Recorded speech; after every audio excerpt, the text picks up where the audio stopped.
Karena ini tidak ada live ya, silahkan direkam boleh. Ya begini, itu saya jawab ya.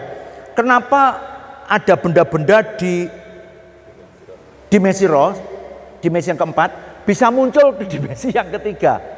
Ya, kenapa? Itu memang bisa, begitu. Itu memang fakta alam rohnya begitu.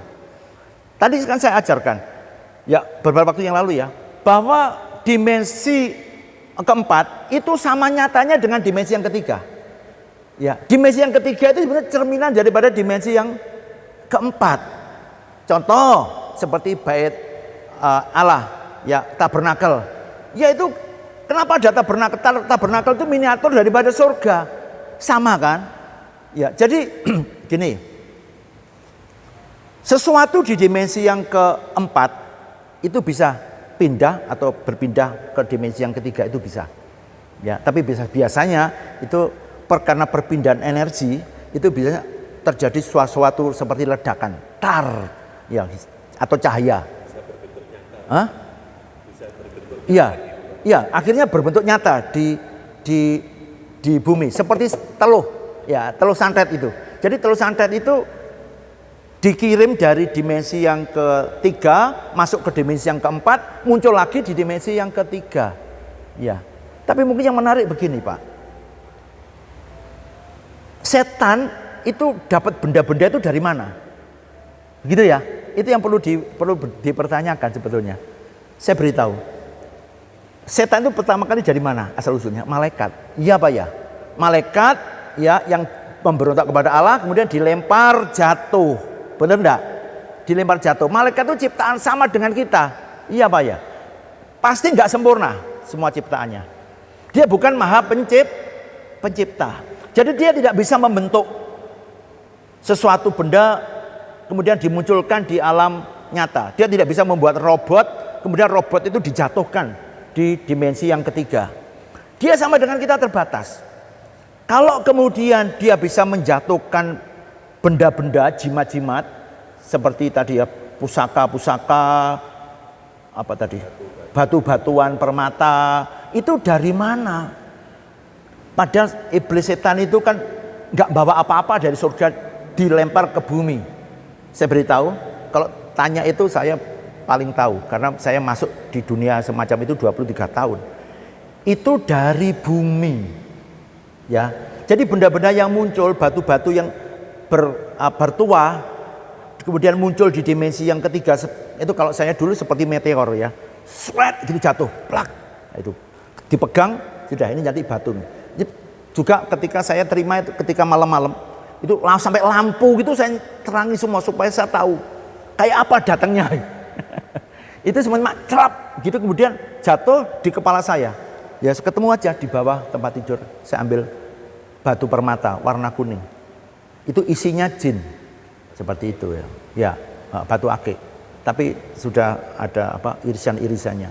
Nah itu, jadi dari mana itu? Itu dari dimensi ketiga, diambil, dimasukkan dimensi yang keempat, kemudian diisi oleh mereka dengan doa-doa segala macam, bahkan suatu roh bisa juga begitu, semacam jin atau apalah ya. Kemudian dimunculkan kembali di dimensi yang ketiga. Itu bukan ciptaan iblis. Iblis nggak bisa menciptakan benda-benda atau batu permata, nggak bisa. Kita jangan ditipu, ya.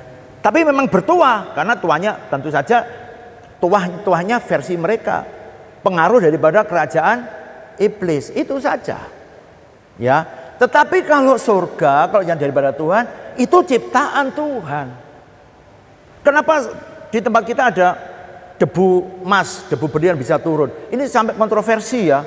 Yang nggak percaya ya menghujat saya, menghujat kita semua. Saya pikir kenapa kita harus berpolemik? Kenapa kita tidak percaya kemahakuasaan Tuhan? Kita percaya roti mana datang ke bumi. Kenapa kita tidak protes-protes? Bapak Ibu membuang Alkitab saja kalau nggak percaya. Buang saja Alkitab kalau nggak percaya tentang roti mana. Roti mana turun dari surga. Tadi kita sudah membahasnya. Ya, kalaupun kemudian ada debu yang turun, ya biarin saja. Itu kemuliaan. Karena sebelumnya memang saya berdoa Tuhan, di surga itu Iya toh, firman Tuhan mengatakan ada banyak emas, banyak permata, iya apa iya? Iya kan? Biarkan kemuliaan surga itu turun ke bumi, debunya saja Tuhan, gak usah emasnya batangan. Tapi perlu juga ya kita. Ya, tapi saya katakan debunya sajalah. Dan itu terjadi, ya apa ya? Pure semua orang. Kemudian orang mengatakan itu glitter, itu permainan gembalanya. Saya nggak pernah ngasih glitter, saya nggak pernah berbohong di hadapan Tuhan. Saya pasti dilempar Tuhan dari mimbar kalau saya berbohong. Dan bukan saya yang menerima, tapi Bapak Ibu kan yang menerima. Iya, tangan saya bersih, iya apa ya? Kapan ini cuma sedikit, kok sedikit ya Tuhan, sampai saya protes itu. Ya, supaya apa? Supaya Bapak Ibu percaya. Saya kan nggak ngapa-ngapain. Bahkan sebelumnya saya ngomong saya nggak bawa glitter ya. Dalam nama Yesus, ya, itu Bapak Ibu terima. Kemarin ada yang dari Tuban itu membawa pulang debunya, dipegang saja. Kemudian tapi kita tahu 2-3 jam kemudian lenyap ya, hilang semua. Kenapa bisa hilang mendadak? Karena Tuhan tidak berbicara ini tentang materi. Ini tentang kemuliaan Tuhan. Ada yang mengatakan, Pak dikumpulin saja Pak, bisa dijual. Ya nanti kita berdoa lah kapan-kapan Tuhan.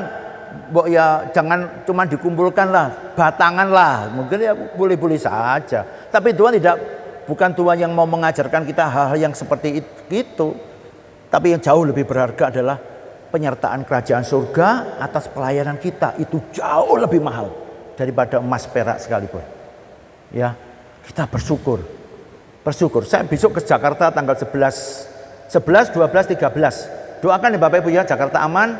Saya akan datang ke sana dan bergabung dengan rekan-rekannya di Jakarta. Bapak Ibu yang di Jakarta sekitarnya kita bisa jumpa. Ya nanti akan diumumkan di grup. Ya, saya akan bisa mendoakan. Saya berdoa supaya Tuhan juga curahkan juga hujan debu emas. Ya, debu berlian kalau Bapak Ibu mau. Ya, jangan dikira saya pakai glitter. Saya nggak bawa glitter. Ya, oke ya, gitu ya. Ya itu suka-suka Tuhan lah. Ya, tapi intinya bukan di situnya. Intinya adalah kemuliaannya dinyatakan. Bersyukur Bapak Ibu diperhatikan oleh Tuhan. Amin.